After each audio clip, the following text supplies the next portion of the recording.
All right.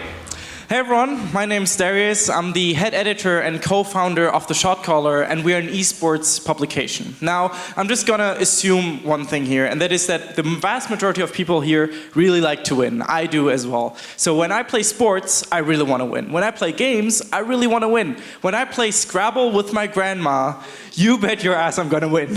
So when I got into video games, at first I beat all my friends, then I beat all the people at my school, and eventually I wanted to beat everyone around the world. Now, that got me into the passion of esports, of competitive video gaming. You might say, hey, that sounds like super nerdy, that sounds like a little thing, nobody's gonna watch that, nobody's gonna care. But the truth is that esports is really growing fast, and it's becoming a mainstream spectator sport. 70,000 people attended this live in China last year. Tens of millions of people tuned in. Now you might say, okay, well, that's China, that's Asia. They treat their video games differently. But this little video that I'm going to show you now was recorded in Hamburg last year as well, and thousands of people showed up in an arena as well. Look at this.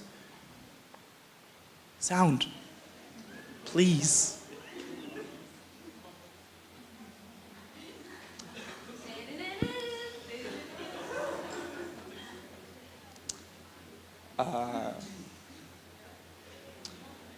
Okay, we're gonna skip that video then.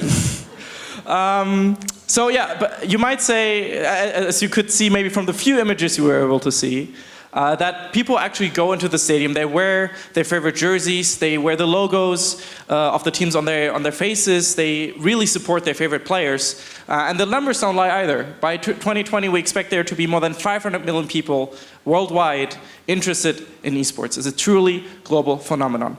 Now, we are a publisher, and we create stories about esports. So what are our role models? For the stories we write, it's Elf Freunde. In case you don't know them, they are basically the highest quality standard when it comes to football journalism. They tell stories no one else does. But they have a problem. They're print. They stole from the old media. We live in a digital world now. It's difficult to do that in esports. So for our business model, we look at Rocket Beans, another media company from Hamburg. That means specifically, we essentially create content. That content gets a lot of views, and we're currently in the process of building a community that really is engaged with us as content creators. Then we start working with brands, and from the money we get there, we try to further improve our content, our stories, get even better, and then it becomes, an endless cycle. But we have a second revenue stream, and that is creating stories, writing stories for other publishers. We're gonna talk about that in a second as well. So our content looks like this. Video interviews with a Schalke 04 esports player, for example. Very nice guy. We create background stories, like about this doctor that quit his job to become an esports caster. It's a real human and real emotional story that you should definitely read, by the way, so make sure to check it out. And that's the type of content you only see with us, and that's our claim, essentially.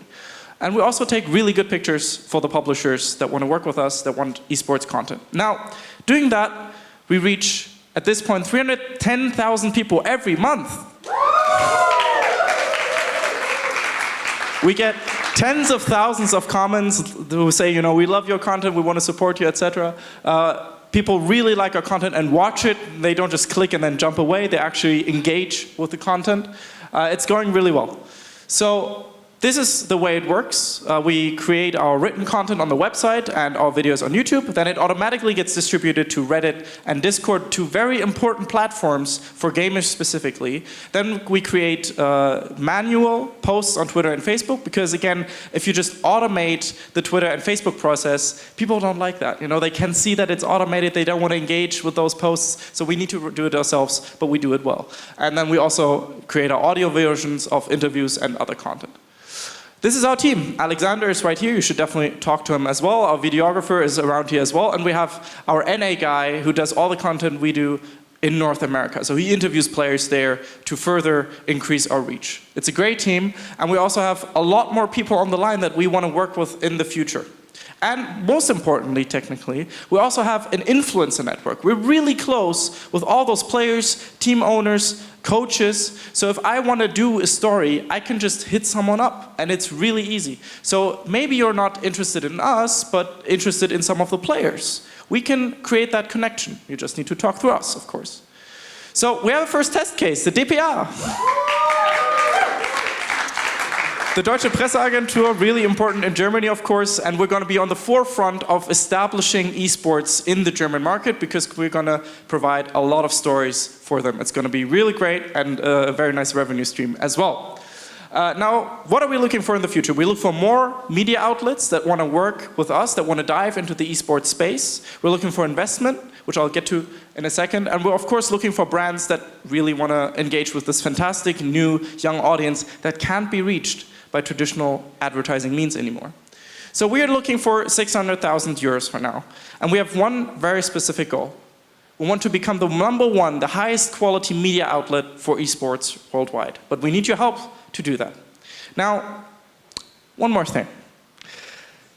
As I've mentioned before, I really like winning. I guess you guys really like winning as well. And sometimes we invest our time and energy and even money into teams or things that just lose or fail, like this one. So, instead of always going with the same flow, always investing into the same old stuff, I recommend to you, invest smartly, invest into esports, invest into the Shotcaller. Thank you very much.